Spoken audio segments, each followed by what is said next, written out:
In Nigeria today, we are counting down to the 2019 polls. 4 days to go.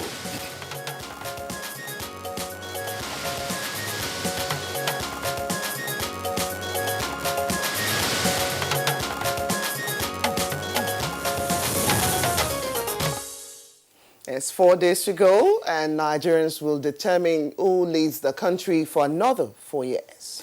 And for several months now, several agencies of government and civil society organizations have been working on strategies to ensure a hitch-free process. Well, these efforts are also in the, you'll find them in the areas of providing security, the voter education and the enlightenment, political education for political parties, as well as other actors in the electoral process. All this is aimed at ensuring that the electorate is, will be exercising their right on election day. Well, on its part, the Independent National Electoral Commission, INEC, has reviewed the guidelines for the elections, extended the date for the collection of PVCs, which, by the way, ended yesterday. Exactly. And INEC, of course, has proceeded with several meetings with state and non-state actors, including civil society organizations, election observers for both local and international. The police also have been deploying officers across the country to ensure that there's security for voters in the course of the elections. These, as well as other efforts, are targeted at disabusing the minds of voters, especially when you see that there have been issues about voter apathy. From turning off for the exercise, actually, this is to enable them exercise their franchise, like we said, to the very minutest detail, and also to dispel aspects of fake news, rumors, and all the likes. Well, now that the stage is virtually set for the elections to commence on on Saturday, one question to ask is, in the final moments before the polling begins, what is it that needs to be done to ensure that ultimately the elections are peaceful, free, fair, and credible? And what role should there be for state and non-state actors in the last 4 days before polling begins?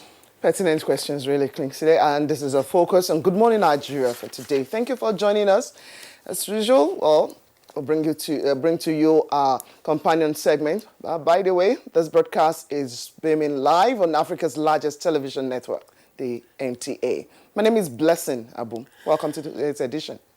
And I'm Kingsley Osadolo, joining my colleague Blessing to also welcome you to this edition of Good Morning Nigeria. As always, we are broadcasting live from the network service of the Nigerian Television Authority. It's Africa's largest television network. We are right here at the Abuja headquarters studios. It's a foggy morning in the Federal Capital Territory. But regardless, we'll proceed with the program. And here are the highlights of the morning news with our colleague, Ifeoma Ojinta. Hi, Ifeoma. Good morning. Hello, Kingsley and Blessing. Here is the news. President Muhammadu Buhari has assured traditional rulers in the country of his unwavering commitment to the fight against corruption and respect for traditional institutions. The president gave the assurance during a meeting with traditional rulers in Ogun State as part of the APC presidential campaign visit to Ogun State. In all the 32 states I have visited so far, is to remind Nigerians where we were when we came into the administration, where we are now, and where we hope to be if we are re-elected. The Emir of Ilori, Dr. Ibrahim Sulu Gambari, has expressed formal support for the next level movements being spearheaded by President Muhammadu Buhari so that Nigeria's infrastructural development drive can be sustained for national prosperity. The Emir made his position while leading paramount rulers in the state to receive President Muhammadu Buhari on a courtesy visit to his palace. Election is just a bit. There is peace, there's tranquility, there's no bloodletting, there's no destruction of properties. That by itself is an achievement. Vice President Yemi Oshibajo has rounded off house-to-house campaign in Ikorodu and Ekpe axis of Lagos State. The Vice President advised the people not to sell their votes and urged them to vote massively for President Muhammadu Buhari and other candidates of the APC. Governor Akinwumi Ambode of Lagos State and Abike Dabiri, Senior Special Assistant to the President, were among top APC chieftains that joined in the campaign. To this level, we want to believe that we have Vice President as our husband. League of Imams and Alfas in the Southwest have endorsed the re-election bid of President Muhammadu Buhari in Saturday's election. The endorsement was at a town hall meeting organized by the APC Presidential Campaign Council held in Ibadan. With this man, Nigeria has future. He's a pious man, a man of integrity. So we don't want those who have looted our treasure to come back to power. The People's Democratic Party's presidential standard bearer, Atiku Abubakar, says if elected, he will restructure the country, revitalize the ports in the South to generate employment, as well as respect the rule of law at all times. Atiku Abubakar was speaking at the Rivers State PDP presidential rally in Port Harcourt. We must restructure. You see the old Port Harcourt port, you see the other port, we will complete them so that we can create thousands of jobs for young men and women in Rivers State. The Independent National Electoral Commission, INEC, wrapped up the collection of permanent voter cards yesterday after a 3-day extension. Some Nigerians spoke to the NTA on the conclusion of the exercise. Okay, it's not ready. It's okay, when? Not ready. You're telling me without giving me a reason to why come my back PVC after election. So what's the essence of getting the PVC? They've not printed the card. I say it's not possible because you can't prevent me to vote. I have to vote. All that were reported were printed and sent to the states. It's wrong to tell anybody to come after the elections. But if your name is not on our register, then I'm afraid you have to re-register. And as Nigerians prepare for the 2019 general elections, the federal government has warned against any forms of threats to internal security before, during, and after the exercise. A statement from the Ministry of Internal Affairs, the Minister of Interior, Lieutenant General Abdurrahman Dambazau, says President Muhammadu Buhari is committed to ensure free, fair, and credible elections and is leaving no stone unturned to ensure peaceful polls. The minister also emphasized that all security agencies have been directed to arrest and prosecute anyone threatening internal security in any form during the elections. The minister advised youths to shun political violence, adding that every citizen have the right to vote for candidates of their choice. The Economic and Financial Crimes Commission has forwarded a petition to the National Judicial Council against the Chief Justice of Nigeria, who has been on suspension over allegation on non-declaration of assets. This brings to 2 the petitions to the NJC against Justice Walter Onogen. Nigerians have been reassured of enhanced security of lives and property, as well as improved healthcare service delivery if President Muhammadu Buhari is re-elected for the second term. The wife of the president, Aisha Muhammadu Buhari, gave the assurance in a message when the Women and Youth Presidential Campaign team visited the palace of the Gomo of Kuje, Haruna Tanko Jibrin. That President Muhammadu Buhari is a Messiah, but we know that even in the good book, somebody was sent to part way for the Messiah. And we pray and keep praying that God should give us the grace for the president to return and continue the beautiful work he's done. My call to you, to Nigerians, is to come out on the 16th of February to vote for Baba Buhari again. The house-to-house campaign was something different. It's a new experience entirely. It has been about peace, security, economy. That's the news for now. Good Morning Nigeria continues with Blessing and Kingsley after this break.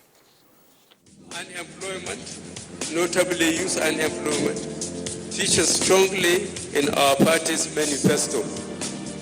We intend to attack the problem promptly through revival of agriculture.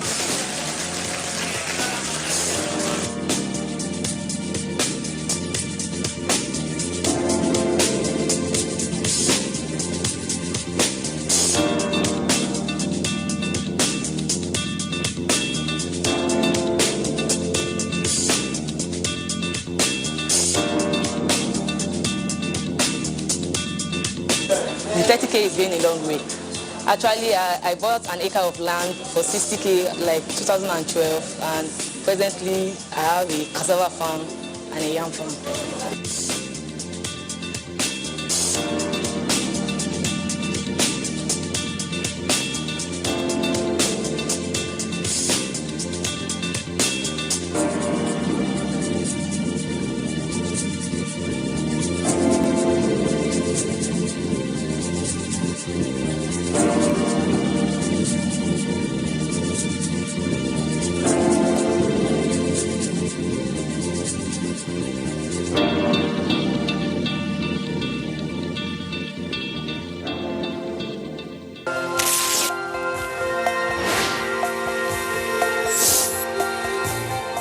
My name is Reverend Livin Usoko, the State Chairman of Rice Farmers Association of Nigeria, a Born State Chapter. The Anchor Borrowers program helps me a lot to enlarge my farm. This Anchor Borrowers has helped us a lot. And we are telling the federal government and the CBM to continue because it is a help to farmers now. We appreciate it. We ask them to continue. This is what can help the farmers to know that these governments are concerned with the farmers.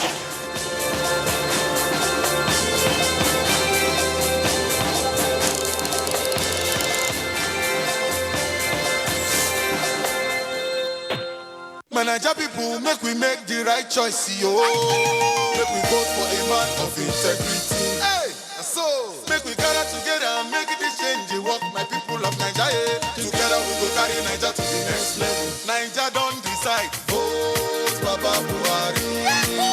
Baba Buhari, the man of integrity. Yeah. Hey, vote Baba Buhari. Man, we no corrupt, we no go chop our money. Hey.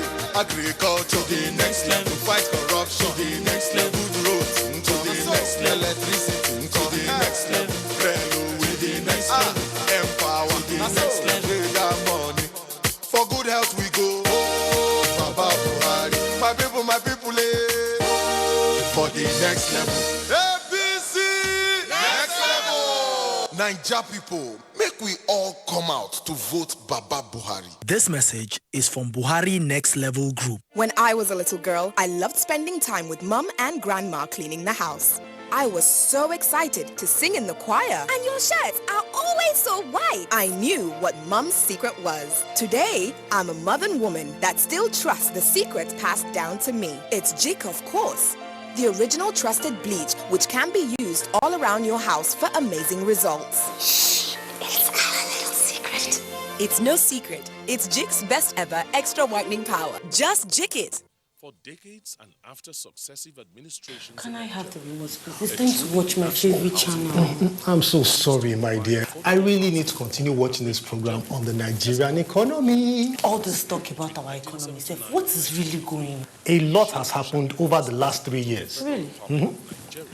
Federal government's policies on prudent management of funds and foreign exchange, efficient collection of taxes and custom duties, TSA, BVN, ghost workers elimination, procurement process, empowerment of anti-corruption agencies, and the diversification of the economy. Okay, so the results? Now, all this has allowed the policies increase our foreign exchange reserve and internally generated revenue, blocked leakages, provided funds to execute new projects nationwide, and complete projects abandoned by past administration. I didn't know all this, so. Now you know. The growth of the Nigerian economy is a solid commitment of the federal government. This message is brought to you by the Federal Ministry of Information and Culture. Team huddle. But we lost. Don't be tired, guys. This isn't a loss. It's a practice for winning. Nothing makes a mother prouder than seeing her child growing up.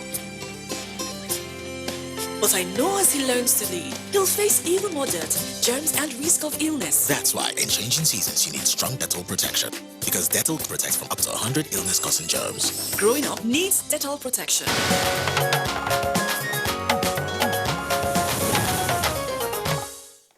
Welcome back. If you just tuned in, the program is Good Morning Nigeria. On our business report, the Customs Bus is revealing the readiness to review customs import duty rates for higher revenue generation. Now, Chimobi Walter Naiji is our guide on this report as well as other stories. The Comptroller General, Nigeria Customs Service, Colonel Hamid Ali, has reiterated customs' resolve to increase the nation's revenue base and strengthen investors' confidence in Nigeria through a revised duty rate. The Comptroller General said the 35% levy, which hitherto was put as a government policy to help the local automotive industry grow, has not been yielding positive results, hence the need to review the duty for an improved revenue generation. But 20, 30 years along the road, we cannot up to this moment produce a bolt. So which means we have not developed anything. And we are giving away a lot of money, 35% to a council, which does nothing. It's a waste. And if we reduce that, it is our hope, and by the statistics, that the volume of import of cars into Nigeria will increase, and therefore the duty collected by customs will increase. Equities market closed today on a positive note as NSE All-Share Index appreciated by 0.8% to close at 31,781.87 basis points, as against plus 0.31% appreciation recorded previously. Its year-to-date returns currently stands at plus 1.12%. Here is a graphic representation of closing figures at the floor of the Nigerian Stock Exchange.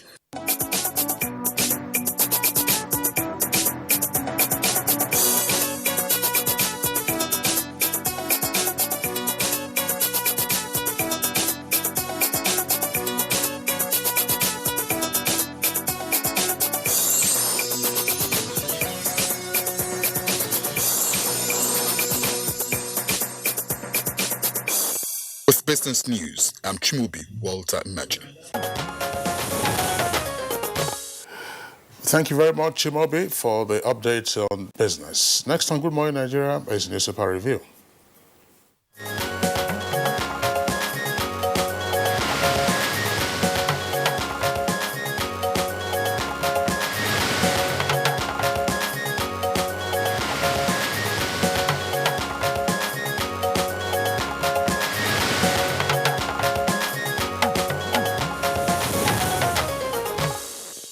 A newspaper reviewer, Bayo Teobi. Sergio, welcome, Bayo. Thank you, Blessing. Good morning. Good morning. Kinsley. Good morning, Nigeria. Bayo, good to see you. Thank you. Let's begin with you. Okay. I'm sure you have. All right. The Daily Trust is the paper with me this morning. Let's start with the electoral stories. Yes. Many yet to get PVCs as a permanent voter card as deadline expires. That's the lead headline for the Daily Trust. There is a writer, INEC acknowledges challenges. A story starts right there, but continues on page 5. And there you have a photograph of one of the centers where the residents were waiting to collect their permanent voter card yesterday. That's at INEC office in Uyo, in Akwa Ibom State. I'm sure this is the same situation for most people across the country.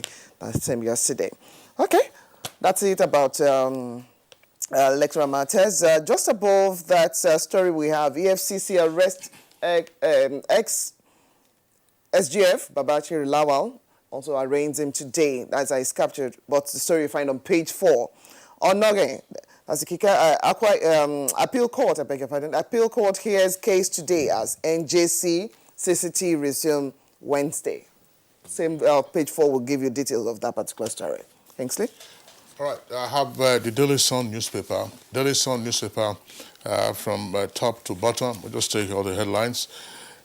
Just below the nameplate of the Daily Sun newspaper, you have, of course, the countdown there. Today they got it right. It's 4 days to February 16th. 42 political parties give conditions for fresh peace accord. That story is in greater detail on page 40. The conditions they are giving include the following, that it must be included in the peace accord that security agencies should not arrest leaders of the opposition parties few hours to the election, as was done in the Osun governorship election, and that INEC and security agencies must not exclude opposition parties' agents from collation venues, the polling unit, right up to the final collation level.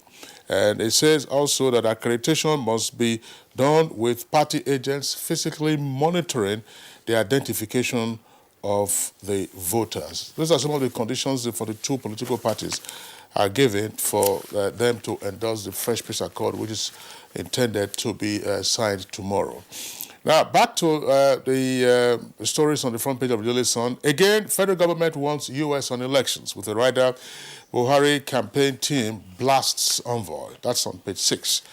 This story says, fresh trouble for CJN Onoren.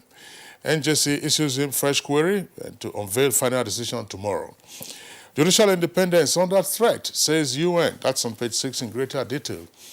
And the photograph there shows the PDP presidential campaign rally in Port Harcourt, Rivers yesterday with former President Goodluck Jonathan, Governor Wike, and Atiku Abubakar. Now, below that photograph, you have other headlines. Court sacks Cross River APC governorship candidate, Eno, and others.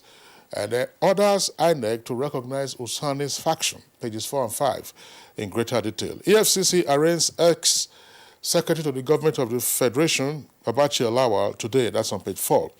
Rivers people promise Atiku massive votes. Elections, that's the last headline we're taking there. That's the kicker. Clinton cancels visit to Nigeria. Details on page 40. Now, let's start with the story that Blessing read. INEC says a lot of registered voters have collected their PVCs. The collection of PVC ended on Monday. Many have collected while others face one challenge or the other.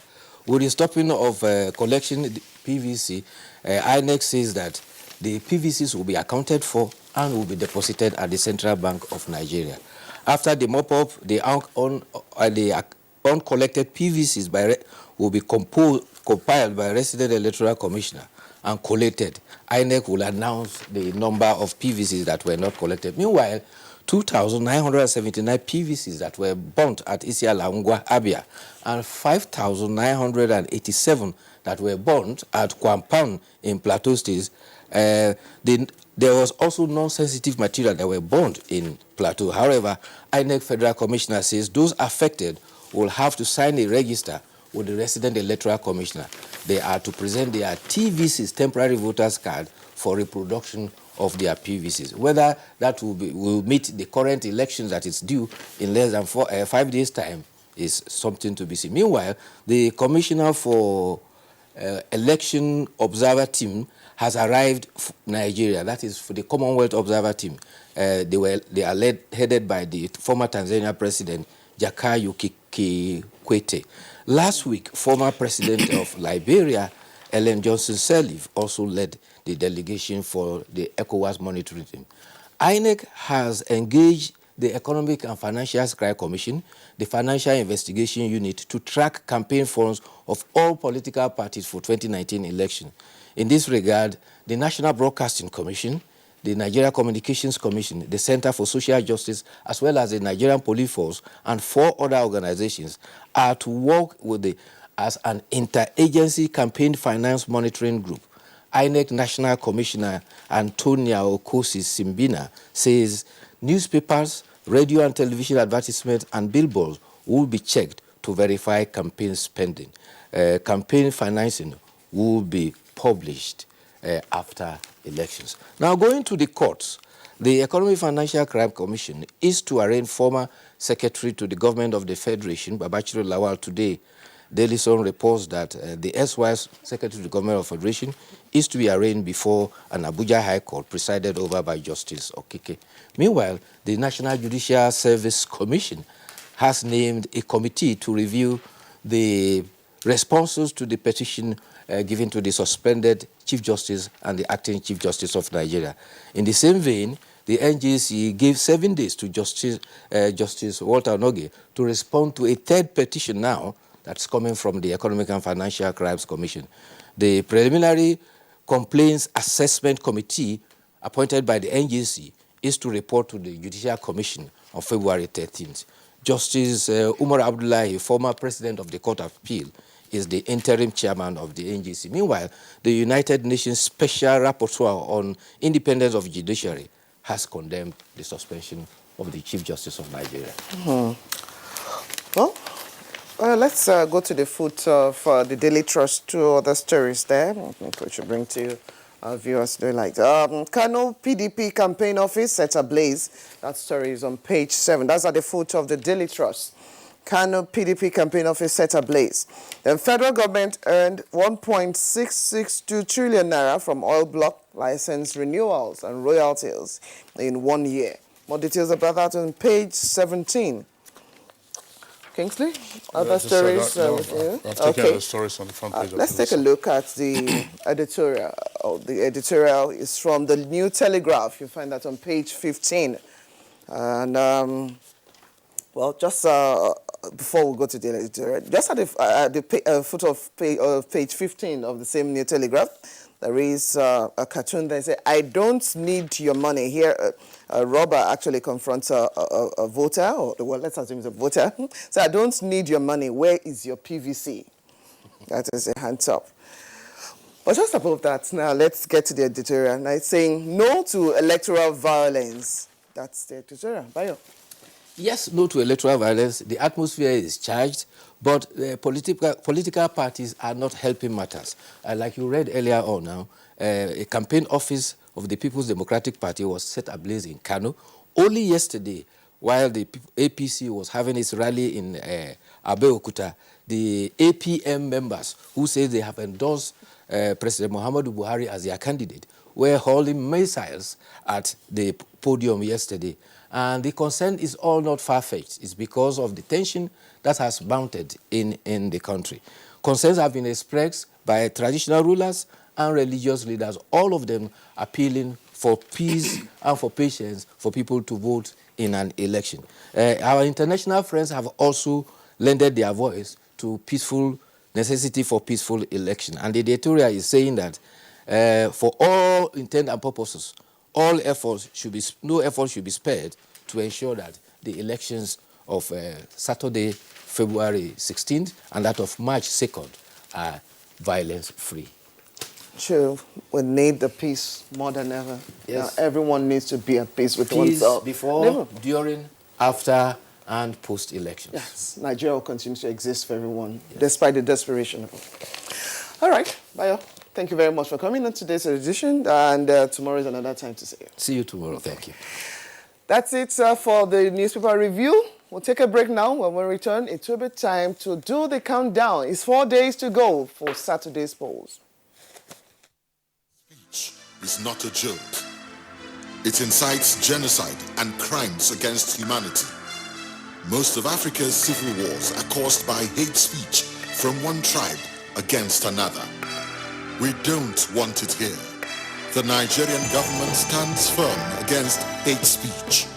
Under no conditions whatsoever should we tolerate or excuse or justify hate speech or hateful conduct of any kind, especially where such is illegal.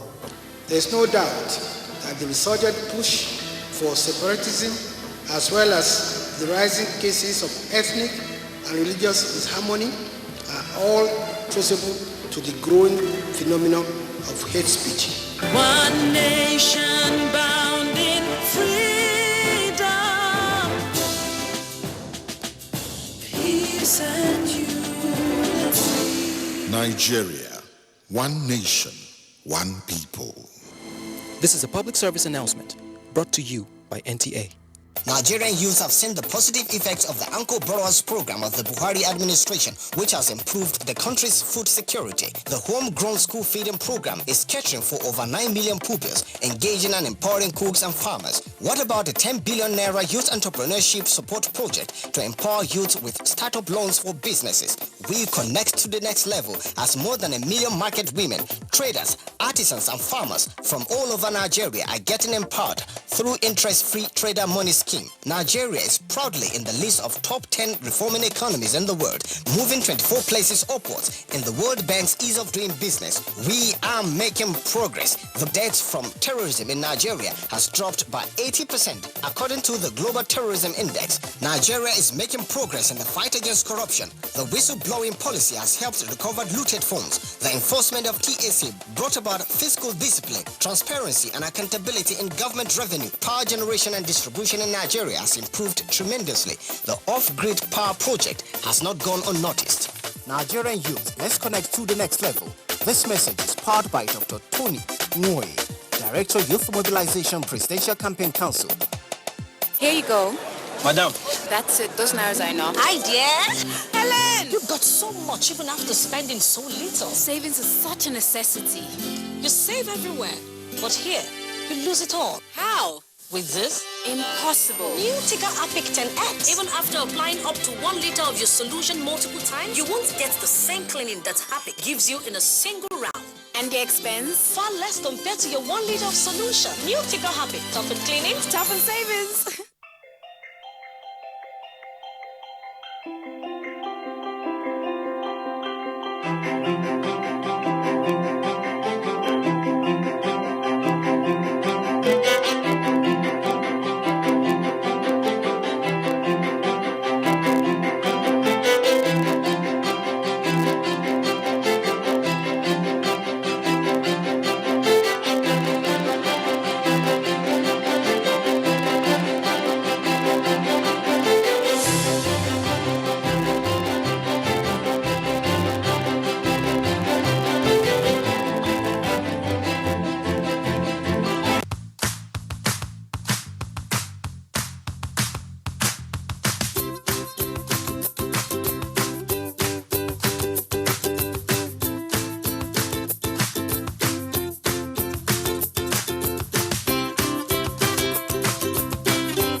Medical Mission MMM is offering free services on a wide range of medical issues. Take advantage of these offers, especially by availing yourself of the National Cancer Prevention Program NCPP.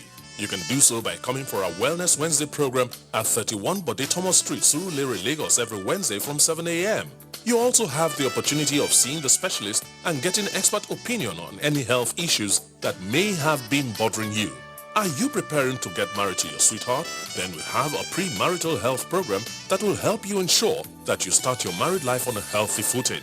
Very important health screening and counseling will be made available for you and your partner. You can avail yourself of this opportunity by attending our pre-wedding Wednesday program from 7 a.m. For inquiries, send a mail to info@pinkcruise.org or log on to www.pinkcruise.org or call 0805-633-4288.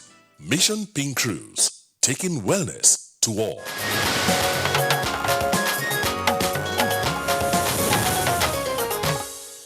All right, this is Good Morning Nigeria, reaching you as always live on the network service of the Nigerian Television Authority. We are counting down to the 2019 elections. Just 4 days to go.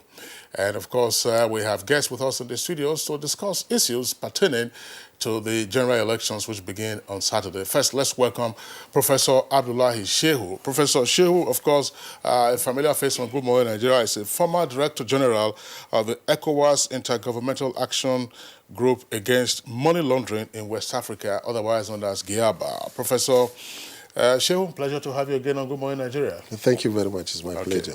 And also here with us in the studios is Dr. Chris Kwaja, or Kwaja, sorry, I hope I got the inflection right, is of the Watching the Vote Working Group. Dr. Kwaja, pleasure to have you with us on the program. Thank you very much. Good morning, Nigerians. Okay.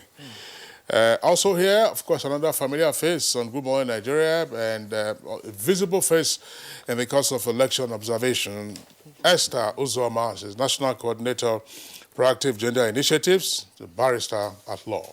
Thank you very much. Okay. And from our Lagos Network Studios, we have another guest. Yes, we have another guest, Kingsley. We'll have in Lagos, Jamiu Abiola. Jamiu Abiola is a member of Buhari Support Group and also a member of the inaugurated Youth and Women Presidential Campaign Team. And he's also the son of the late Chief MKO Abiola. Thank you very much for joining us, Mr. Abiola. Thank you very much. Good morning, Nigerians. All right, ladies and gentlemen, gentlemen, because at the bar, she will also be a gentleman. No, all right, let's begin this conversation from our Lagos Network Studios, where we just introduced Jamiu Abiola. Jamiu, from your perspective, we have just about 96 hours to the commencement of polling for the general elections for 2019. So far, so good, or so far, so worrisome? So good. The preparations have been made for so many years now. You know that we have a very, very capable and competent chairman of INEC, and he has done a lot of work in terms of letting people know what they have to do and how to discharge their civic responsibilities. And I'm glad that the preparations are made and Nigerians are responding accordingly. Thank you. We'll come back to you. Back here in the Abuja studios, Esther Uzoma, who, of course, is a veteran of election observation. Yes. So far, so good, or so far, so worrisome? Same question. Well, two sides of it.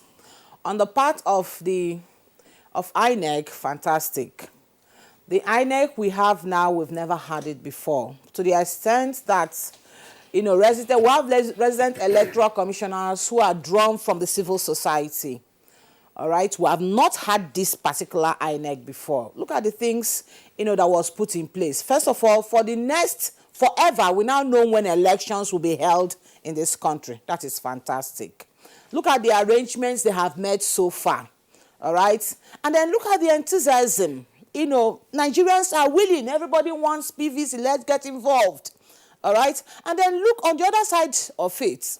Besides INEC, what are the politicians doing? We are seeing a proliferation of hate speech, people threatening others with violence, seeking to undermine the process, burning down party, PVCs. That is disturbing. All right, so on one side, it is good. On the other side, we have cause to worry. All right, let's find out if there are other concerns too from Dr. Chris Kwaja. We introduced him earlier as from the Watching the Votes Working Group. What have you been seeing? Yeah, we've been seeing a combination of both the good and the bad.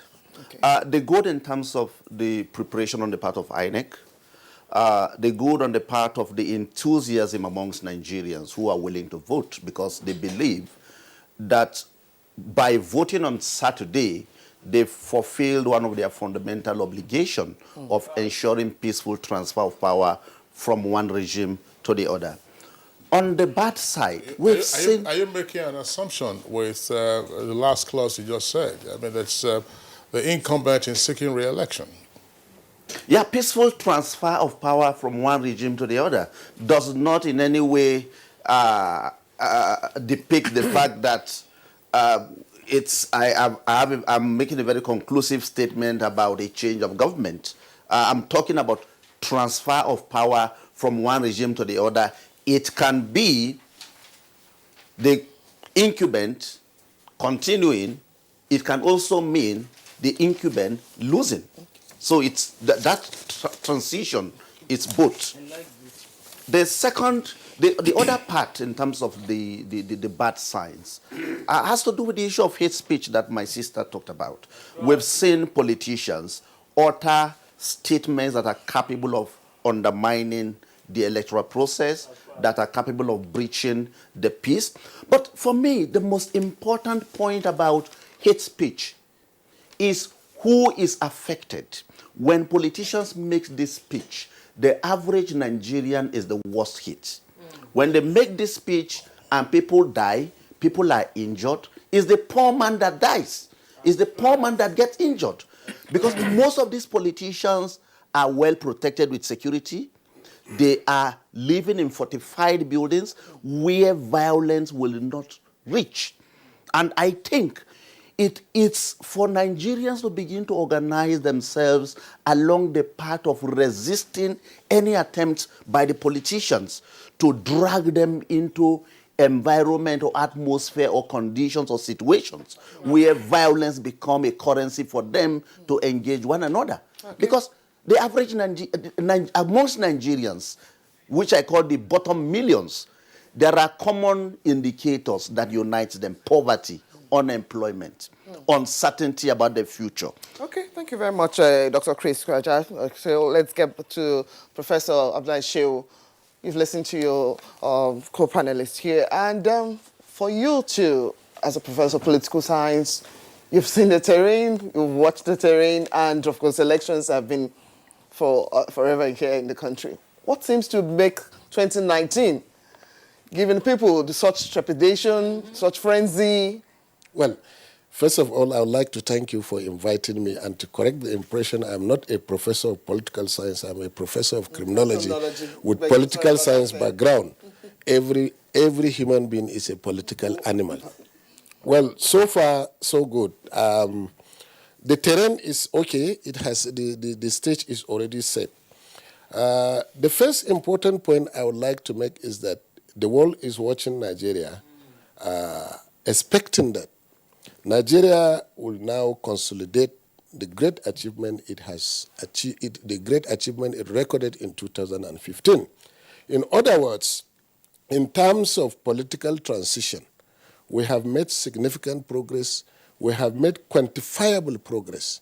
The challenge we face in this election is to make a qualitative and sustainable change to our transition.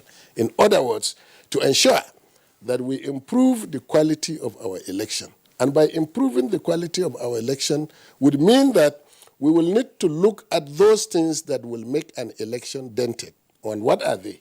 First of all, the disposition of the electorate before, during, and after the election. It is estimated that about 165 people were killed during the political campaign and registration to the run-up to the 2011 election. And about 1,000 people were killed immediately after the results were announced, and about 165,000 people were displaced as a result of reaction to that election.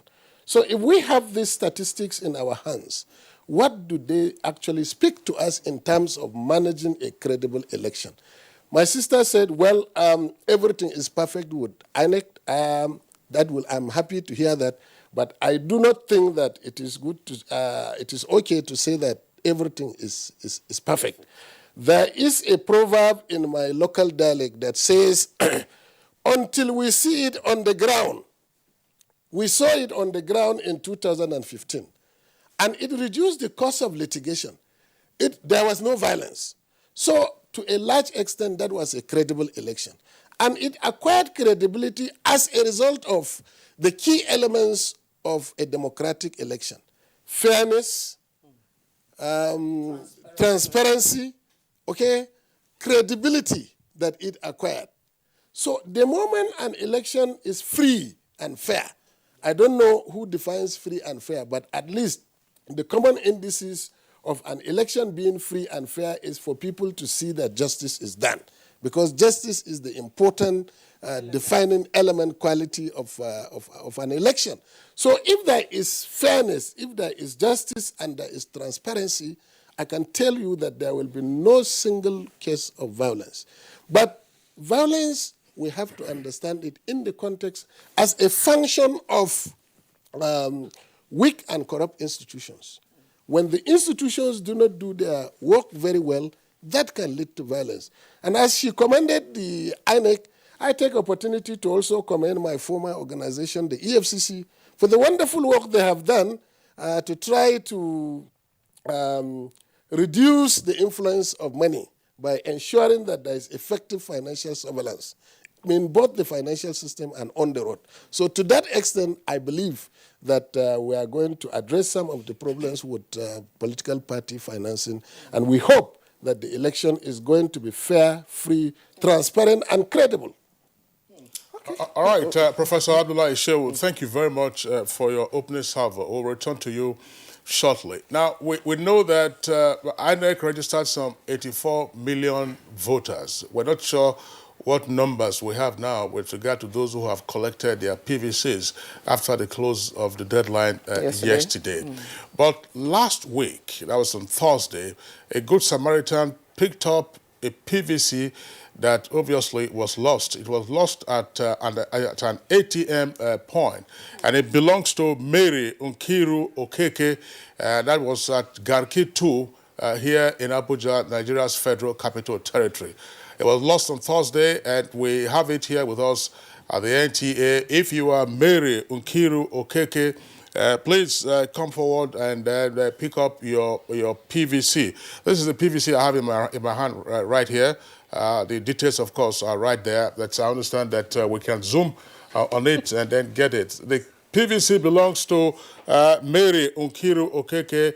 It was dropped at an ATM point in Garki 2, Abuja, last Thursday and picked up by a Good Samaritan. So if you are the lady, please come to the Nigerian Television Authority headquarters in Area 11, Abuja, and ask for the general manager of NTA News 24. All right, so that's the announcement that we have. We probably will have the time to repeat it before the program is over. Let's return to our guest. Esther Uzoma, tell us something. You know, there are some phrases we are using now. Say elections to be free, fair, peaceful, credible. When is an election deemed to be free and fair? Oh, fantastic. At the level of the Nigerian Civil Society Situation Room, where I'm the alternate chairperson, we developed a threshold. Now, that threshold, is basically standards to measure an election. What we are saying there is that if we hold these elections and they fall beyond these thresholds, then nobody can say it is credible. Number one, for instance, is the security agencies. They must be professional and non-partisan. That is the first indices. The professionalism that we are saying is this: you must not, on that election day, you must not appear to favor a candidate. The results, the statements issued, for instance, in Osun 1 and 2, past have, specifically from CDD, from Situation Room, from Yaga, all were complaining about the role played by security agencies. What they do is this: their actions, will throw a veneer, give the impression, will make people perceive that the process is corrupt. Because, for instance, when politically exposed person, when the gladiators who are involved in this election, who are not supposed to be moving anywhere, suddenly you see them matching with security, personnel. You have the impression that, oh, this has been skewed. The state is in support of this. And so, that is one of it. Another thing is this: inclusivity. To what extent, for instance, were people, with disabilities, how was it easy for them to participate? Could they access? Were tools made available for them? For instance, people who need Braille. What about women who are pregnant? What about the aged? These are some of the, indices. These are, so if they fall, what about, another thing is the card reader. If it fails to a level, to an extent, for instance, if there's a 70% failure, definitely you will not say it was, it was fair, because that's seeing how the laws and the rules of particularly INEC guidelines have said, listen, it is card reader or nothing. So if there's 70% failure, what does it mean? It means people did not participate because your equipment failed. So these are some of the thresholds. Suppose it's 40% failure. Well, thing. well, if it's failure of the card reader, you know, if it is 40%, well, with some other variables. Yes, these are not standalone issues. And then generally, the insecurity in the country. Yes, you know, INEC is not omnipotent. INEC can only function when certain conditions are in play. All right. So, for instance, people are burning off PVCs. They are. And, you know, moving on, they have issued, INEC wrote the Inspector General of Police. One would have thought, really, that the police should know that these places should be protected before now. You know how things start. Bushfire starts, first of all, is smoking here suddenly. You know, copycats will emerge all over the place. So there are people, you know, who are conscious, strategically, with Machiavellian efficiency, trying to scuttle the process. I'm talking about Nigerians. You know, so eventually when this, for instance, if we have, you know, if INEC offices say in a quarter of the states PVCs are burnt, hello, and those people did not participate, are we going to say it was a free process? So these are some of the, you know, indices. Okay, let's bring in again Dr. Chris Kwaja. Now, let's take a look beyond the political grandstanding we've seen and some other variables that you have talked about. Now, the place of the voter, essentially, what's your observation? How is the voter being prepared to actually take on the polls come Saturday and even March 2nd? I think I need to make this point quickly, that election is a rule-based game, and it has certain indicators that will show that that election was peaceful, credible, or whatever. Free and fair. Free and fair, as we say. But the most important point for me, which an average citizen is more concerned with, is the fact that there must be harmony between the process and the outcome. Where the outcome betrays the process, in terms of how results are generated, which do not or does not tally with the procedure through which those results emerged, you begin to question the credibility of that election. And for an average voter, he is concerned about how each of the stakeholders that have been identified with specific mandates on the conduct of that election behave or operate. INEC, security agencies, the media, political parties, the candidates, the judiciary, they all, civil society, they all have specific responsibilities. And where these responsibilities are not discharged in a way that recognizes the importance of ensuring that the rules upon which this election is to be conducted are followed, you begin to have issues around inconclusive elections, issues around party agents rejecting election results and refusing to sign. You begin to have instances where presiding officers use their own fiat to cancel elections. But the most important point for me is that civic vigilance on the part of the voter is the most important currency for the voter when it comes to engaging with the electoral process. For us in watching the vote, what we've been able to do is to deploy observers, and they are supposed to be there as early as 7 a.m. to monitor the procedure, the setting up of that area, to monitor how these materials are brought in, to monitor how every individual at that polling unit behaves, and how the procedures are followed down to the counting of the result, and how these results are also transmitted to the collation centers. And as they do that, the observers send us real-time information. For each of those stages, we have a checklist. And for each of these stages, they send through specific numbers that they have, unique to each of the polling units, they send us information which we also process. And I think there are many other actors. The Nigerian Situation Room is also having its own. CDD is having its own. There are many other organizations that have specific areas that they are monitoring when it comes to the electoral process. All right, Dr. Kwaja, what you just explained now is usually framed around the expression, let your votes count. Right, that's to say that's the detail of what you have given. But we'll return to you. But let's go back to Jamil Abiola in our Lagos network studios. Jamil, of course, you'll listen to the other guests. From what you see, are we set for the elections commencing on Saturday, where and when the votes will count, truly and expressly so? We are. And, everything starts from the beginning of the process. When you have a president who picks the right person to head a very sensitive organization like INEC, then half of the problem has been solved. This current chairman of INEC, I keep emphasizing, is somebody that has a lot of integrity and reputation, and he has a lot at stake. And his own objective has been to increase the number of people participating in this process.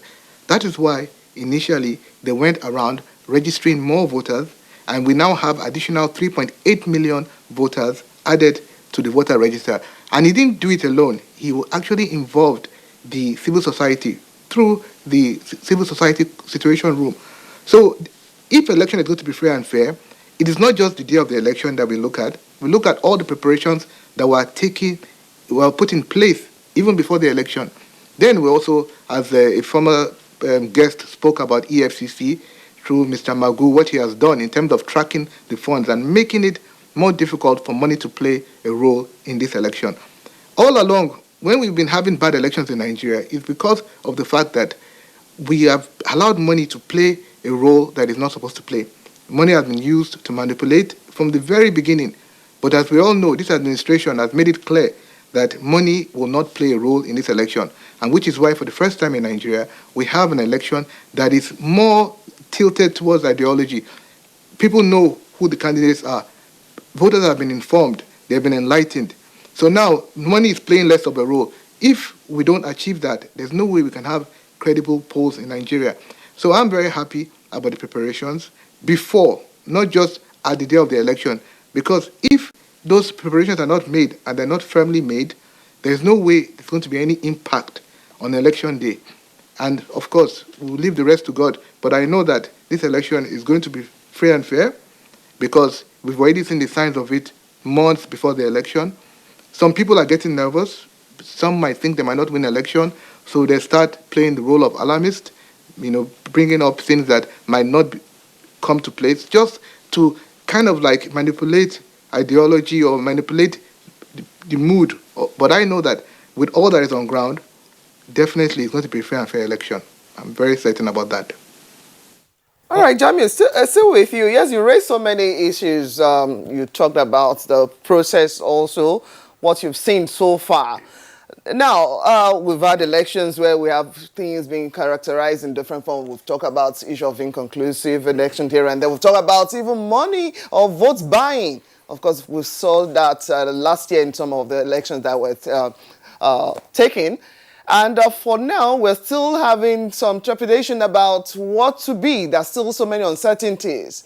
For you, what do you think should form the decision for the voters this time?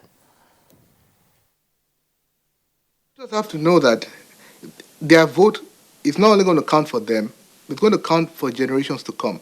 Because not just Nigeria, the whole world is going through a very, very economic global crisis. Although things seem to be getting better, it is still very, very, very shaky. That's why we have to get it right by making sure that we vote the right people. People that have credibility, people that we're sure are going to actually put right policies in place. So the issue of vote buying is not something that people should actually engage in terms of like, if they want to give you money, you shouldn't, because of that, sell your vote, because your vote It's not just for you, it's for your children and your generations to come. The most important thing, I think, is for the government to keep doing what it's doing, which is to ensure that the security agencies play a very, very impartial role, and to keep making sure that people realize that elections is about ideas. If you don't, vote for the people that have the right ideas to move the country forward, you will definitely regret in the long run. So I think there has to be more of enlightenment, more of education, which is part of the reason why the June 12 election was actually very successful. The federal government at that time actually did a lot in terms of letting people know the importance of why their vote has to count and the importance of why they have to vote with their conscience. It's unfortunate it was annulled, but the process that led to the election was actually what made it one of the freest and fairest elections in this country's history. So the vote must count, and people must know that the vote has a long-term implication in their future. All right, Jabi Abiola, thank you very much there for your response. We'll come back to you in our Lagos network studios. Let's return to Abuja. Professor Adulai Shehu, there are a number of points, but let's zero down on one: our organizational capacity and challenges. Now, I used to say, and this is not being pessimistic, that if you have observed elections in Nigeria, whether during the military transition years or now, you can actually write a story, a pro forma, before the election starts, and forward that story, and everything will fit into place. One, logistics challenges, or logistical challenges. Materials will arrive late in some places. Some things will malfunction. Persons will arrive late, or they will not come. There will be all kinds of, all kinds of matters. Typical, Nigerian setting, whether in the urban or in the rural areas. You have underage persons who are scrambling around and material name not being found on the register, or a person will go to the wrong polling booth. By the time he gets to the correct polling booth, they say it's already after 2, so you can no longer vote. Cognizant of these challenges that are ever present, what, in your opinion, should be the proper managerial approach to all of it, so we don't escalate expectations and say, look, all is set, and then before you know it, everything begins to unravel, and then there will be complaints? Well, thank you very much, Kingsley. It's like you are provoking me to even put the cat on the table. Just last month, I finished writing a book. The book will be released tomorrow, and the book is titled Elections in Nigeria, The Long Road to Democracy. And one chapter in that book deals with the elections and electoral processes. The main thrust of any credible election lies in the processes. And as Dr. Kwaja rightly pointed out, there has to be a convergence between the process and the outcome. Now, as it is said in Nigeria 2019 now, we saw clearly what actually gave credibility to the election in 2015. The introduction of the card reader machine really facilitated the conduct of a peaceful, fair, transparent, and credible election. I think to a large extent, we need to improve on that. Looking at the benefits of the card reader machine, we still have a long way to improve it, because despite the use of the card reader machine, we will still need to introduce a system where the votes will have to be counted electronically. If you look at Nigeria today, we have over 100,000 polling booths in the country. About 120. About 84 million people have been registered. Let's say 50 million people will go to vote. All these votes will be counted manually. I don't know the number of personnel that INEC has, but I think that INEC has sufficient personnel to do so. But even at that, it is important that we get to improve the system by introducing some reforms that will enhance that. And I think we lost that opportunity with the Electoral Act that was not signed. Hopefully, if it was signed, that would have addressed this. But it's never too late. We can still improve.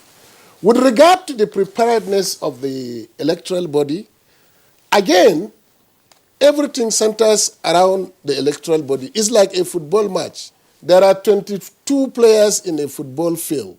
The person who has the ball is the person whose people's eyes are on. So our eyes are completely on INEC to see what INEC is going to do. In terms of arrangement, people are saying, yes, it's okay.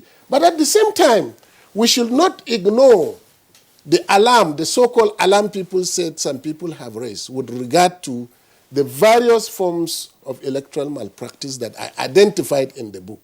And they're all associated with corruption.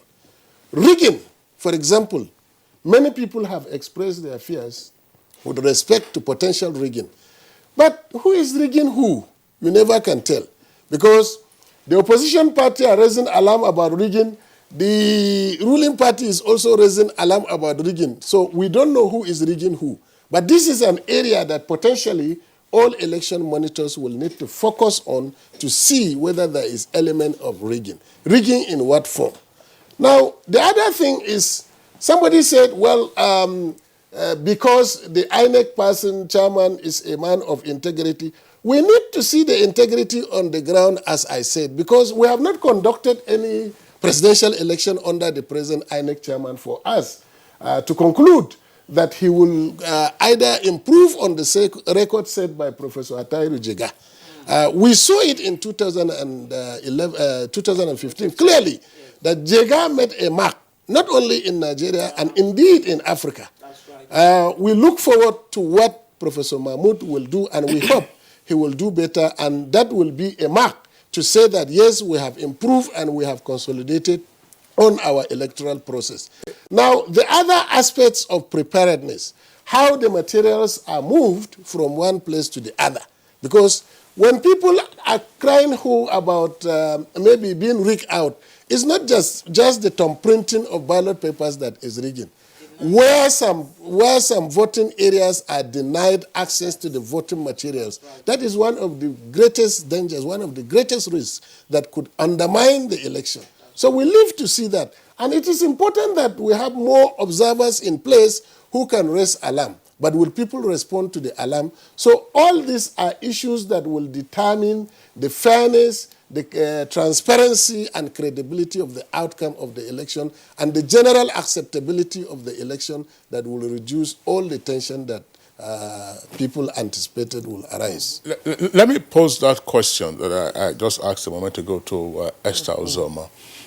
Again, cognizant of the challenges we often have with managing processes such as this, what do we need to do, all stakeholders now, from INEC through observers and indeed the voters themselves, to cope with expected and even unexpected issues that might arrive? You will find voting materials will arrive late in some places.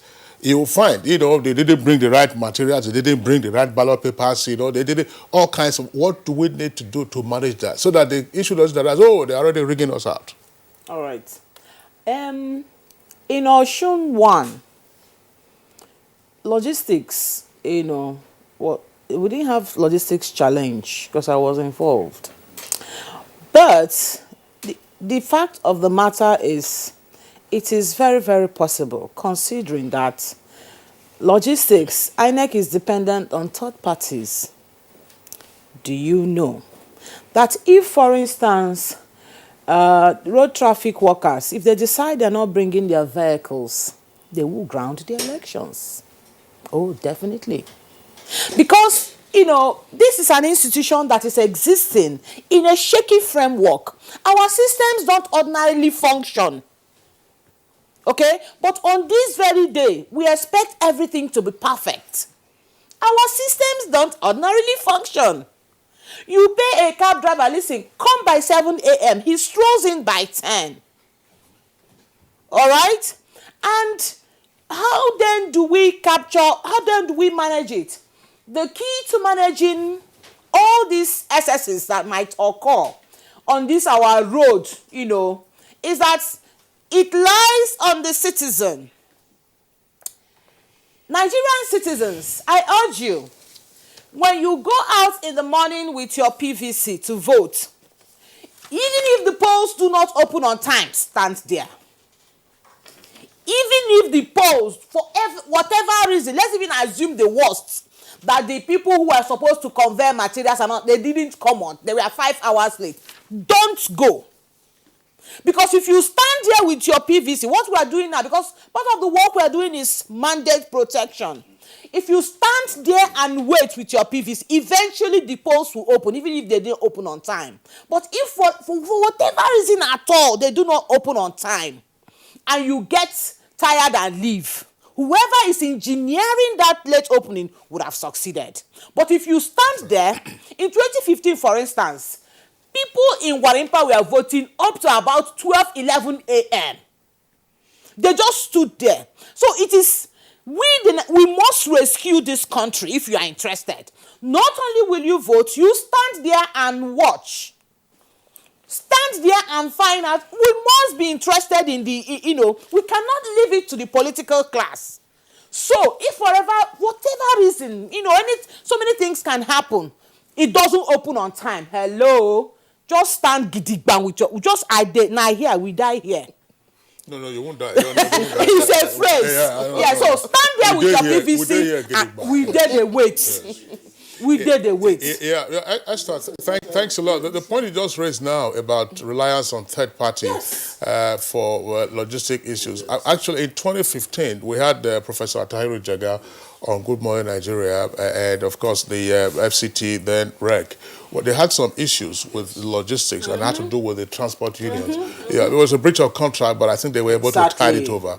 But Dr. Kwaja, again, let's return to you on this same issue of, look, being cognizant of the fact that we have challenges all around, and if there isn't perfection in the way we operate our systems, what then can we anticipate and therefore make allowance for without impacting negatively on the freeness and fairness of the elections? First is to say strongly that there's a very strong conviction amongst Nigerians that if INEC in 2019 operates below or even at the level that we saw in 2015, that has been failure. Because what INEC is supposed to have done by now was first to review what happened in 2015, step up on the successes, overhaul the mistakes or the failures or the challenges, so as to give us better elections in 2019. Anything outside that is deliberate. It can't be a mistake because you had all the opportunity for 4 years to prepare. Second is that for planning purposes, and INEC has a department on planning too, for planning purposes, for everything you do, you must have a plan B. So when you say logistical challenges, I ask, didn't you imagine that there might be logistical challenges? Because the same person you've hired, you've signed an MOU with, to give you his cars, the same cars might develop faults on the day of the elections. So the point is, if the vehicles are supposed to be on the ground by 8 a.m. and they are not, by 7:30, you should begin to plan so that at 8, you have a plan B to cover for that lacuna. Now, where you don't have such planning occurring, it means that election has been compromised. And I don't think with the caliber of individuals we have, both at the level of the RECs, at the level of the national commissioners, many of them are well known to us, we don't expect failure because they've been part of the Nigerian story about why elections should be credible. Now that they've been given the opportunity to prove to Nigerians that they can help Nigerians get credible elections, then they need to work with the media, security agencies, civil society, and Nigerians all over to ensure that we get these elections right. Rigging is not just about thumb printing. We've gone past thumb printing as a form of rigging. Rigging, delaying even the movement of these materials is rigging. Because anything you do that will alter the credibility of that election is rigging. Where money interferes with the process is rigging. So we must begin to look at a more broader issue around how the electoral processes are compromised, so that we'll get it right. And I believe, just like my sister hinted, mandate protection is about civic vigilance. Right. In Bauchi and Kano, we had this theory of Akasa, Atsere, Araka, Ajira. Vote, wait, follow, and ensure that the result that was moved from the polling unit was what was taken to the collation center. Well, Dr. Kwaja, earlier, you said, and very rightly so, and the other guests agreed with you, that freeness and fairness of an election, and therefore the credibility of that election, would arise by the harmony between the process and the outcome. Okay, now you just used those phrases in Bauchi and some other location that say that's follow your vote. Let me raise this because it's also been in the public domain. INEC has, in one of its guidelines, simultaneous accreditation and voting. Some parties have kicked against that and say, look, let's do accreditation once and then voting and then you count and all of that. Is there any potential for mischief in simultaneous accreditation and voting? And if there is that potential, how can it be obviated? That's one. Collation. For the two political parties are saying, look, all party agents must have access to the collation center. Is there any mischief that is likely to be cured by having political party agents have access to the collation centers? Again, how to arrive at a harmony between the process and the outcome. First, Esther. Yes, thank you very much. Simultaneous accreditation and voting is not novel. It was done in Edo State. Yours truly was there. We did it it was also done. INEC also did it in Osun. Okay? One fantastic feature. In fact, that process, the principle evolved from agitations from civil society. Because we found out from our reports that when people accredit, sometimes they don't come back to vote. That's right. So we now said, if once you are accredited, the card reader authenticates your PVC. Just move on and vote. It saves a lot of time. You know, what we saw in 2015, we will not... That's why, for instance, in these recent elections, we saw posts even closing before 2. Because people just go there and, they vote at the same time. Okay? So, it's a welcome, it's a move in the right direction.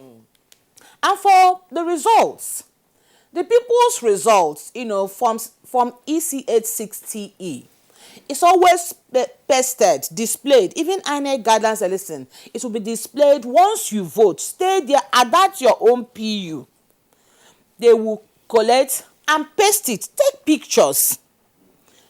Do that. That was why the man in Osun could see that he was 1,000 votes short. He said, listen, what my agents got for me from the PU, you have deducted 8,000. Because people were... The truth of the matter is this, and we have made this point severally, that if you have agents who are dedicated, to your cause, it is very easy for them to collect the results before the final collation.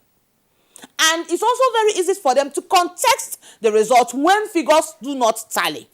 So what do you do? At the process of, at that PU level, just take the picture. Ensure, because it's counted openly on display. Take that picture. If you now move on to the ward level, there is access for accredited agents. And that is also one of the things, one of the thresholds. If for any reason civil society and agents of political parties are not allowed access to the collation center, what's going on? Yes, what is going on, which means it was not transparent. So therefore, in their guidelines, they said, okay, everybody will be allowed access. Accredited personnel, agents of political parties, civil society will be allowed access, to this collation at the local government, even all the levels of collation, so that we can follow it through. That way, you now have independent bodies saying, well, yes, I got 5 at this place. They also recorded 5 for me. That's credibility coming from the people. So in the guidelines that's been recently reviewed, INEC has said yes, access will be granted on all levels of collation to accredited personnel, and that's a welcome development. Yes. Dr. Kwaja? Yeah, I think I agree with her on this. Using the accreditation and voting taking place at the same time, reduce the time by half. And when we go that way, it makes it more easier and neater for even the voters. Because when you adopt such an approach, both the election officials, the security agencies, the agents, the voters are all active, and the process will move more smoothly. It gives room for voting to end early, so that people will see that there were no infractions along the line. When voting gets late, people begin to question, because at that point you don't even see clearly what is transpiring or what has transpired, and at that point electoral outcome become doubtful. So it is for us to improve the quality of the electoral process or of the election, and I think for me that approach is a good approach, and we should support it because it helps everyone. Well, as a matter of fact, the reason given by INEC for the review and introduction of this system, I think, is germane. Because INEC said that they realized that in the last election, about 2 million people who were accredited did not come back to vote. And in order for us to increase the participatory level of the election, it is good to ensure that the election is inclusive, create an environment for people to vote without any difficulty. So to that extent, we welcome this initiative. With respect to the accessibility to the collation center, you know that one of the vulnerable points for election manipulation is the process of collation. That's right. From the polling unit to collation centers, to from ward level to local government level, up to the state level, and up to the federal level. Anything can happen. This is a very critical chain in the election process that we really need to be hands-on on it, and that is why there is a lot of expectation on the electoral body to ensure that the process is truly transparent and people are really given access to see what is happening. Because when you see something very transparent, you have no cause to complain about, and therefore that will reduce all the tension that people anticipate that will happen in the election. All right, Professor Abdullahi Shehu, thank you very much. A break beckons at this point. I'll let you take some breathers, every one of you. Jamiu in Lagos, of course, we'll get back to you as well. But let's take this break. When we return, we have reactions already too from our viewer. We'll take a look at them and other areas on the program. 4 days to go. It's election time. The UN compound houses about 400 employees.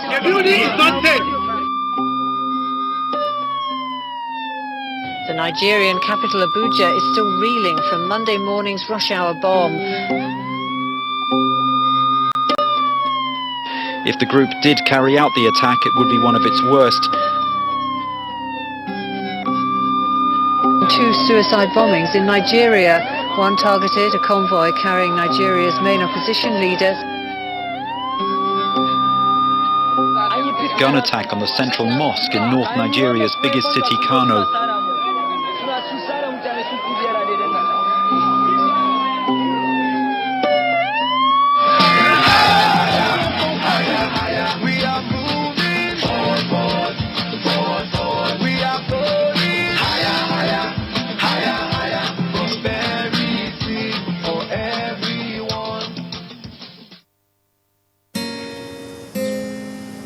What's up? His friends didn't come. Hey, let's practice. But you're going out. Don't worry about me. Nothing satisfies a mother more than seeing a child grow up. But I know as he sweats, he'll face the risk of germs which can cause skin irritation. That's why you need the new best ever Dettol Cool. Its new advanced formulation with extra menthol protects from up to 100 illness-causing germs and gives your family icy cool freshness. Growing up needs Dettol protection. Over 1 trillion naira housing investment in just 3 years. Federal Ministry of Power works in housing is sinking over 100 billion naira. Family Home Fund is investing over 500 billion naira. Federal Mortgage Bank Limited has invested billions of naira on housing finance. Federal Housing Authority is also spending billions of naira to house Nigerians. With a population of over 180 million Nigerians, housing development never got the desired attention until this time of President Muhammadu Buhari.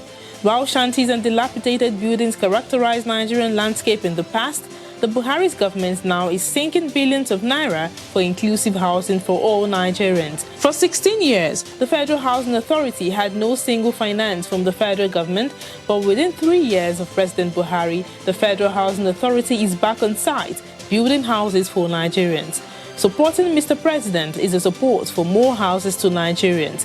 Let's ensure continuity. Let's vote for the man who is doing it.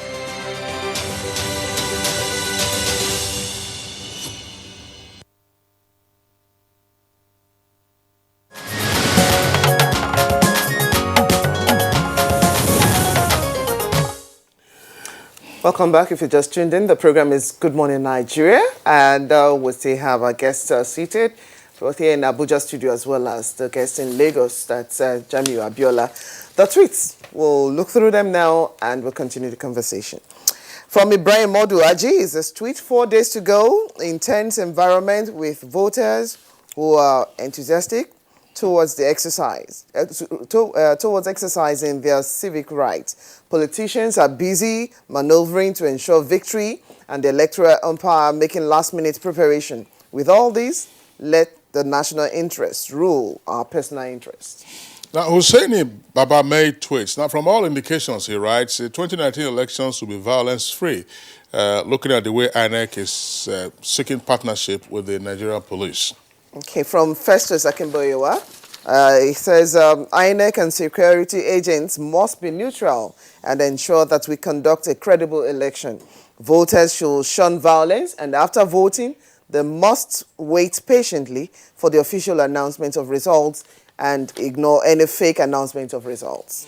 Now, Chris Simeon, I would like to use this medium to appeal to the federal government to caution security operatives not to intimidate voters. Security operatives should stay away from the polling booths and allow voters to exercise their franchise.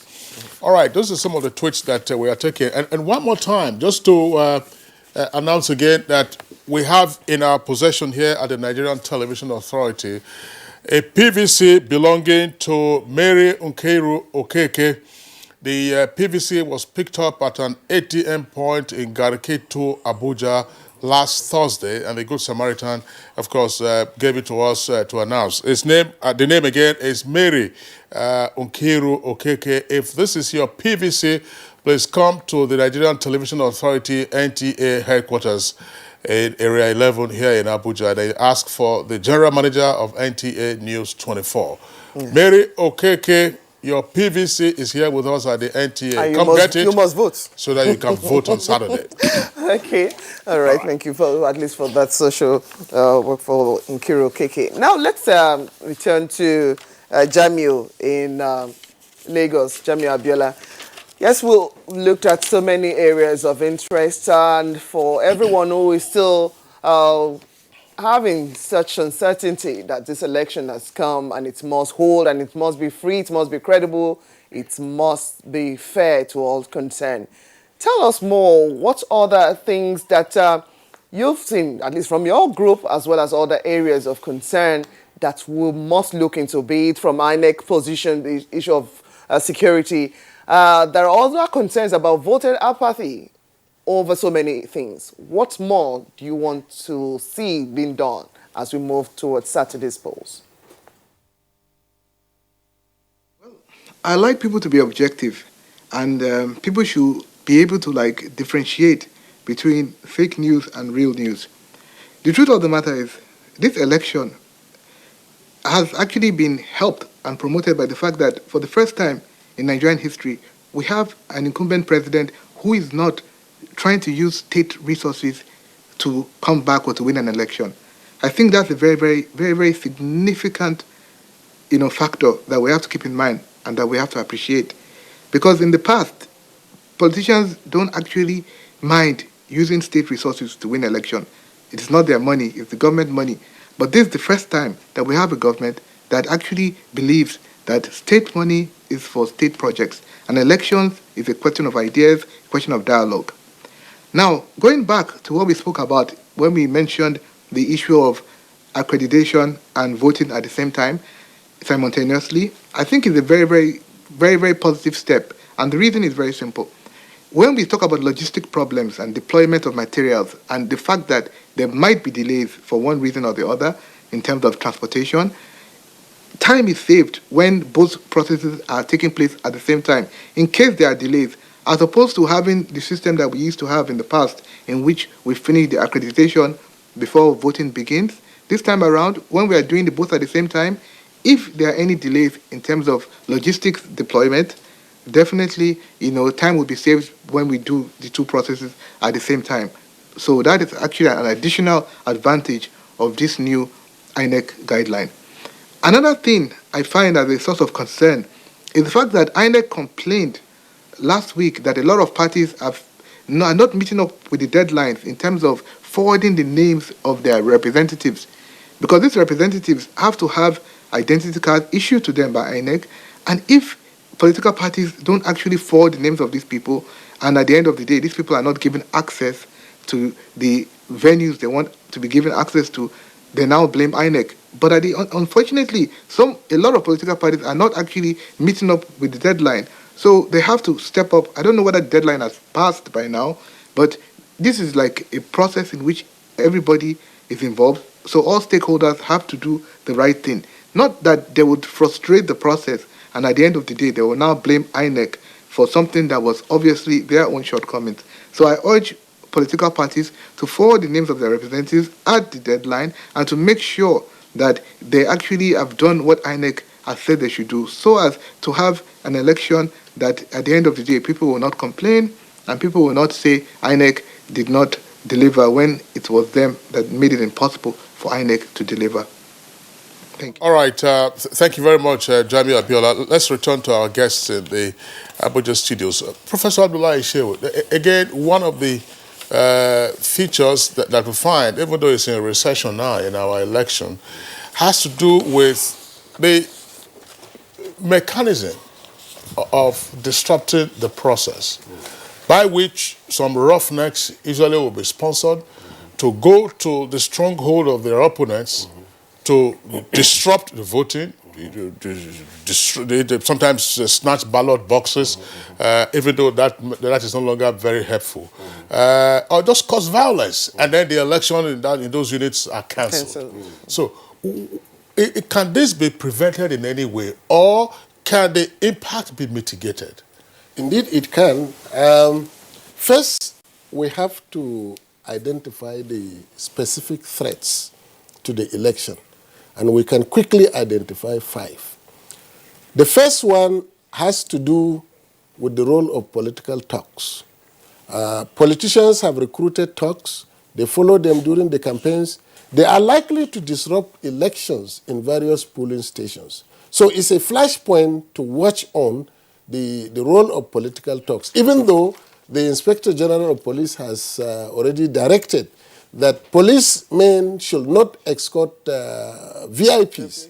But that is just solving part of the problem. The main problem has to be solved by the politicians themselves on how they will have to control the talks that they have recruited. They have even given them uniform. And some of them are ready to die for them regardless of whether their families are conscious of what is happening or not.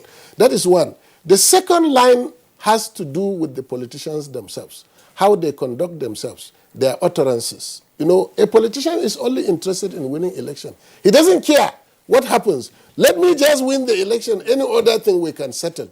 And the reason they do this is because they feel that, they could take advantage of what INEC or our judicial system cannot offer in terms of trying to address and seeking justice from the justice system. They may not get it, so they get it by other means. This is an important area. The third threat and potential risk to the election has to do with the efficiency of the electoral body. The electoral body has to prove that it has planned very well. And if it has failed to plan, then it means that the election is likely to fail. And as a panelist indicated earlier on, once you have a concrete plan to do something, you must have a backup plan in terms of monitoring and ensuring that the plan you have put in place is working efficiently and effectively in order to mitigate the risks that you have identified. So the role of the electoral body is very, very critical in this regard. The third area has to do with the role of the security agents. They are expected to be neutral. But you know, the police and other security agencies are abused and misused by politicians for their selfish interests. They are the ones who will compromise them because they want the outcome to favor them. So to that extent, it's a flashpoint. We have to look at how transparent they are in their conduct and how neutral they are. And finally, we also need to review the role of certain civil society bodies, including religious organizations. All of a sudden, a religious body will get up, or a faction of a religious body or an ethnic nationality will say, we are endorsing or adopting this person. What does this mean? You are provoking reaction from the other party, because once you said you are adopting this person, the other members of the party who are not with that person will certainly come out to say that, well, no, this decision was not taken with my consent and therefore I'm disagreeing. And that is a potential for conflict. So overall, we need to look at these flashpoints very critically and find means and ways by which we can remediate. And briefly, I can mention 3 steps. 1, the politicians will have to control their talks. They also have to control their utterances and their own conduct. 3, there are opinion leaders, traditional rulers, and people who can talk in society to ensure that there is peaceful election in Nigeria. And finally, the electoral body and the government of the day. Often you find that violence could be a reaction to what has happened, but people always feel once they announce election and if it is not in their favor, they feel that the incumbent government has not done well. It may not necessarily be so. It may be so in some cases, but we need to understand that violence is part of the outcome of an election that is not free, is not fair, is not transparent. So we have to ensure that these 3 qualities are available for the outcome of an election to be acceptable to all. Thank you very much, Professor Abdullahi Shehu. Esther, Professor just raised some key things. Yes, we've seen the different rallies, campaign, issue of religion being given up as a trump card, issue of ethnicity and other areas that will be of conflict for people. Really, how do we begin to redirect this conversation for the people? Because give or take, Nigeria will remain after these elections. And we already raised the fact, not just being watched now locally, the international community is watching as well. How do we begin to change this in the mindset of the voter? Thank you very much. A few days to election. You see, I have certain concerns because what we have seen as build up, like we see state governors who are in effective control of alternate security machineries across the states of Nigeria. It happened in our very eyes. And the states didn't actually take, the Nigerian states now, didn't take very positive steps to curb that excess. We see state governors, they have passed indigenous security laws. I've said this over and over again. They've been getting ready. And now, a few days to the election, these people have the backing of their state laws. I've had this conversation severally with with Doc. And he said that they are not state actors. To the extent that these people are sponsored and paid. Prof said you even see them wearing uniforms. Alternate security outfits. displaying the functions of, in fact, thwarting the monopoly of states to violence. They incarcerate, they try, they have detention centers, and then elections are going on. People have already seen how they deal with people. And another worry besides that is this. You find that in a political party, the division, they are fighting against themselves.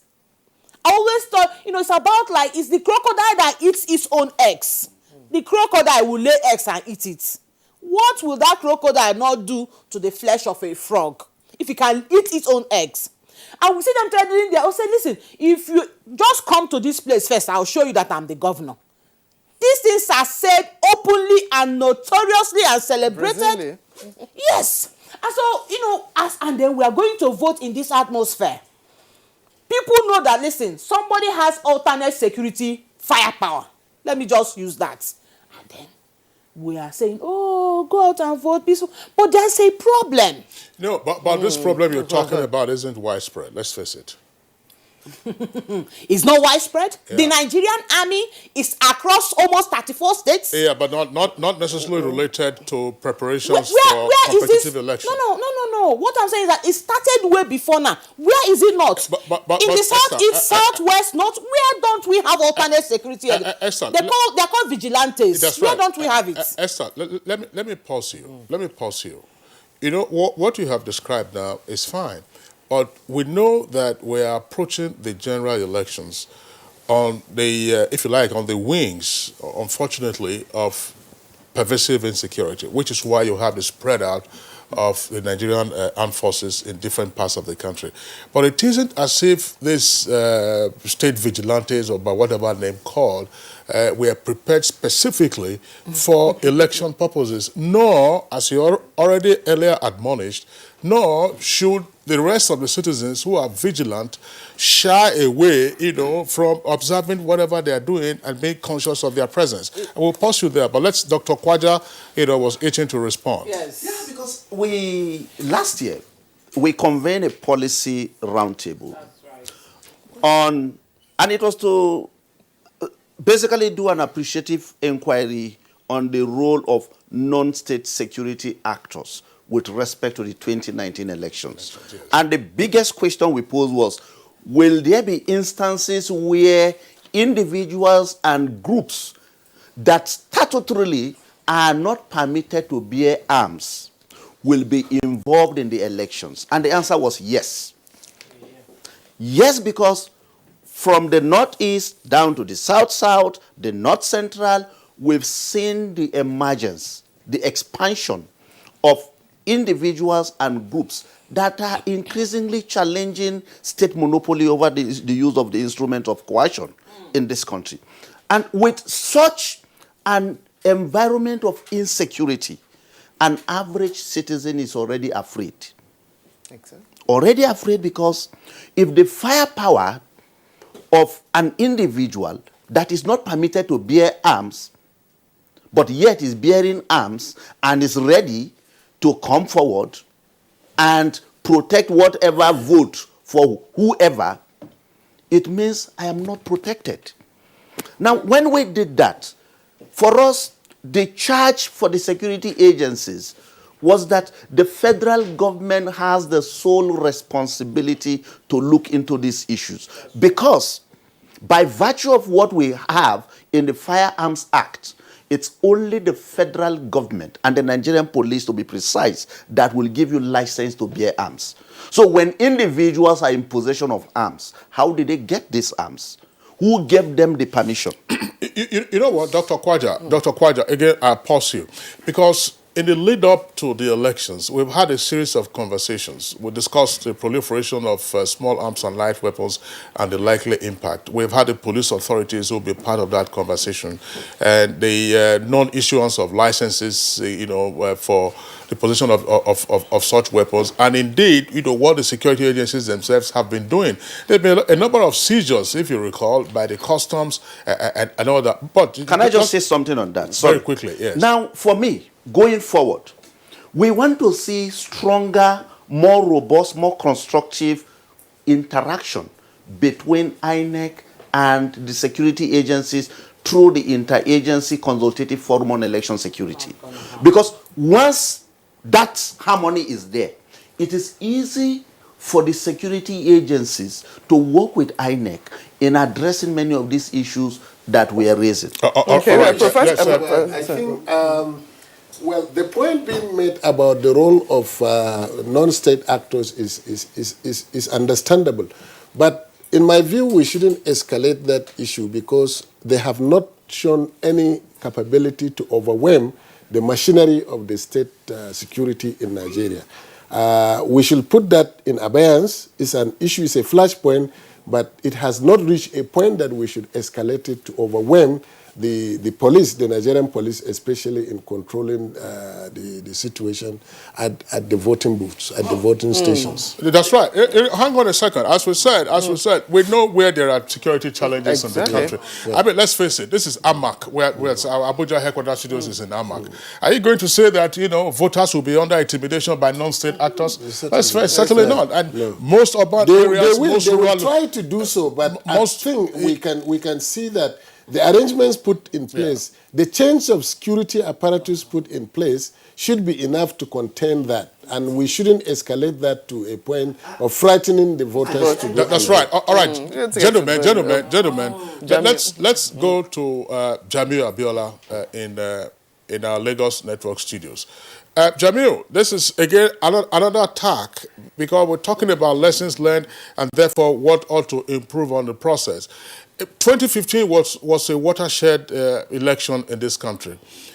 From your observation of goings on and looking into a crystal ball, is it necessarily the case that we have learned appropriate lessons, even though ex post facto we might be in a better position to analyze what has happened in 2019? Have we learned the appropriate lessons, either in terms of the philosophy of approaching elections and saying, look, you don't have to spill blood to get this thing done, and so on and so forth? We have actually learned a lot of lessons. That election was a very, very successful election, and it's more or less inspiration for us to actually make sure that we don't only do something similar, but even something better. And that's why I was very happy when I was told that even the Nigerian army is deploying more than 95% of its personnel to go around to make sure there is security and stability during the elections. And also, one thing we have to also learn about that election is that it makes us eager to participate, because democracy is not just about voting, it's about increasing participation, not just even during the election, even after the election. And that's why I'm glad that the civil society, through their Situation Room, is being encouraged to play an active role, which is what it has been doing. This particular INEC has involved civil society throughout the voter registration process. And even when we talk about whatever the INEC has been doing, civil society has been playing a very, very, very active role. And that is exactly why I know that apart from more people voting this time around, because of the fact that we have additional 4 million voters, there are also more specific preparations. Like now, I think as of a couple of days ago, they increased the polling units by more than 50,000 to add to the 119,000, so as to have more people being able to vote conveniently. And definitely, this election is going to even surpass the one that was done in 2015. But there's another factor that I think people should always keep in mind, and I keep emphasizing this because it's very easy to overlook the most significant factors. This time around, money is not playing a role as it used to play before. When you have elections in which money plays the role, as in the significant role, there can never be any progress. Because, from the beginning, the election has already been defeated. The purpose has already been defeated. But for the first time, as I said before, people are not encouraged to bring money because we have EFCC that is tracking everything. And aside from that, from the top, we have a president that is saying no more. You want to vote for me because you believe in my ideas. But don't vote for me because of money that I'm going to give to you, because that money is for Nigerians and it's going to be used for projects. So I think, the president has actually set the atmosphere for a very free and transparent election. And all we have to do is to participate, not looking at religion, not looking at other factors like tribalism, because at the end of the day, we're all Nigerians. And this is, I think, INEC should keep enlightening people to vote for what they believe in, their ideology, but not anything that is linked to tribalism or linked to religion. I think it's very important for us to also emphasize that fact. Thank you. All right, so Jamiu Abiola, member Buhari Support Group, and also member of the inaugurated Youth and Women Presidential Campaign Team, and also son of late Chief MKO Abiola. Thank you very much for coming on the program. We thank you for your insights as well. 4 days to go. We know we'll do the countdown 3 days, 2 days, and of course, election day. We'll be here to take a look at what is happening. Thank you very much for coming on the program this morning. We also like to appreciate Dr. Chris Kwaja, Watching the Votes Working Group. It was great having you on the program. Thank you. Esther Uzoba, always a delight. Thank you very much. Esther is the National Coordinator, Proactive Gender Initiative, and also a barrister at law. Thank you very much for coming My on the program. pleasure. Appreciation also to former Director General of the ECOWAS Intergovernmental Action Group Against Money Laundering in West Africa, Giaba. Thank you very much, Professor Abdullahi Shehu. Thank you very much for coming on the program. Now to our complimentary segment. Let's take a look at sports.